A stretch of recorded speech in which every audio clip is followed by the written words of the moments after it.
will never do it, but you all must do it because there are people out there who call themselves floating voters. There are some people who now come out and are relatively ignorant as to what happened in the past and don't wish to become educated. You have to talk to them repeatedly.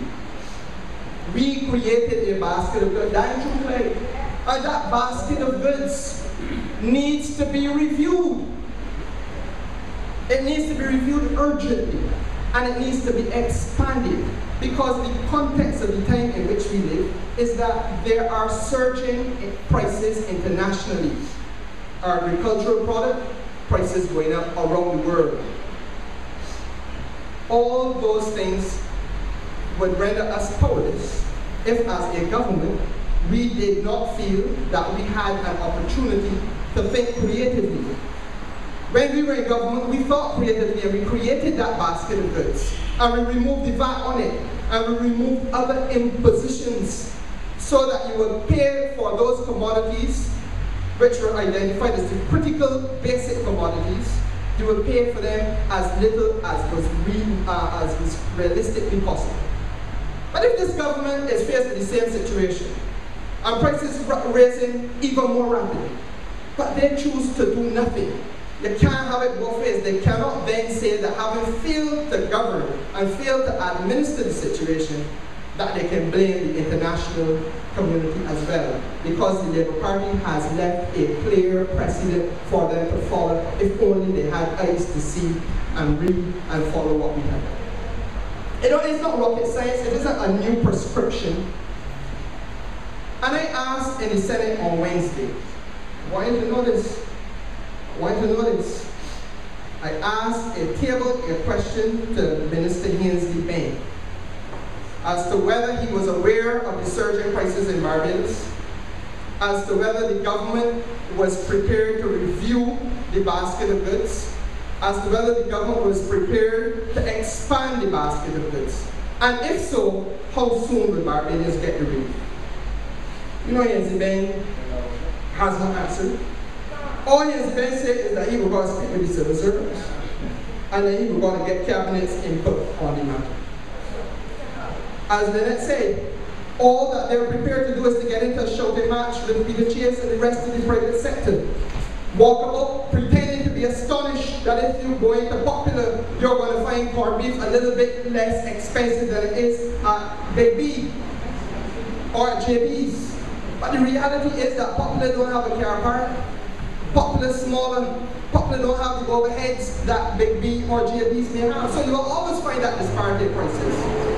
That is not governance. Governance must be the way in which you intervene in the marketplace in order to ensure that you protect vulnerable people.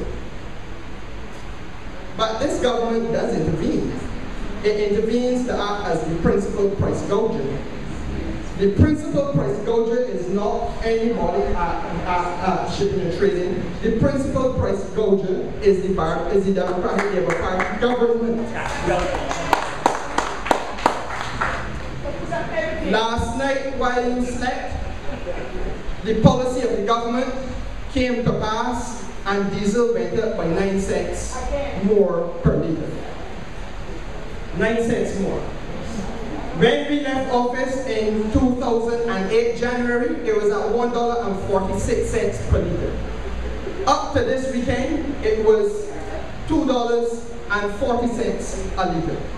That means that 6 cents short of a full dollar more per litre is being paid on the major fuel which drives business in Barbados.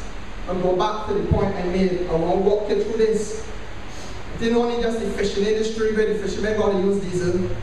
When Heinz Transport moved the containers out of the port, he's burning diesel and somebody has to pay for it. When the freighters move the goods to carry them to Big B or wherever they carry them, they're burning diesel. Somebody has to pay for it. When courts move their furniture from one bonded warehouse to another to a store, somebody has to pay for the diesel. And so it goes. It is a ripple effect felt right through. And the price invariably is passed on to the consumer. As indeed is the price of higher electricity costs, because this government chose to remove the subsidy on fuel so that electricity costs went up. As indeed is the price on water, because commercial rates for water went up by 50% under this government, because they chose again to ignore our caution and they passed it all along. That's a reality. So you're paying for all of the additives to business, and you're paying more.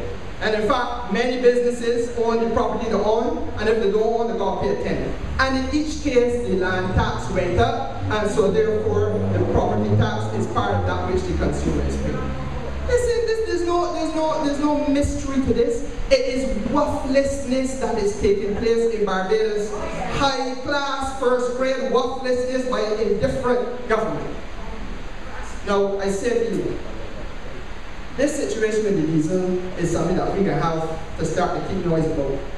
Because it is not our fault. It is not our fault that the people in Egypt and Libya and Tunisia and wherever else in the Middle East have come to a sudden understanding, almost a Christian understanding of democracy. I am glad for them. But if the world has to pay a penalty, as indeed we must, because we're importers of the fuel that they export, then let us do so in a way that is manageable. When we were in government, we shielded you from having to feel the full force and full effect of every single rise in energy prices. We did that. But this government put that to an end. No more shielding of the consumer. Pay for it at the pump, whatever the price is internationally. Whatever prices you pay to bring it in, pay for it. But on top of that, ladies and gentlemen, there's a thing called an excise tax on diesel. It is 20 cents on every liter. So it went up last night by 9 cents. On top of that, you got to put 20 cents in excise tax. And on top of that, put on 17.5 VAT. 17.5% VAT on the total transaction. Is that not true, Kerrie? Correct. That's what's happening to you. Every time you go in a gas station, it is akin to rape, financial rape. So in the space of 3 years, diesel will now have gone up by more than $1. On top of that, you have the excise tax. And on top of that, you have the VAT imposition gone up by 2.5%. And I'm saying to this government from this place that enough is enough. And I feel that it is unjustifiable to expect in the circumstances which are confronting us internationally, circumstances that we have nothing to do with.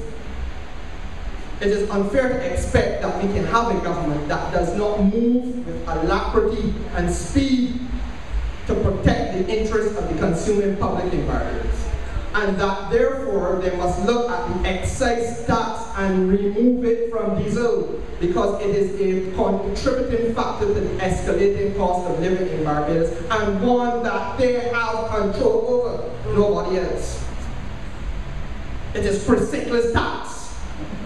Remove it, Priscilla. You have control over that.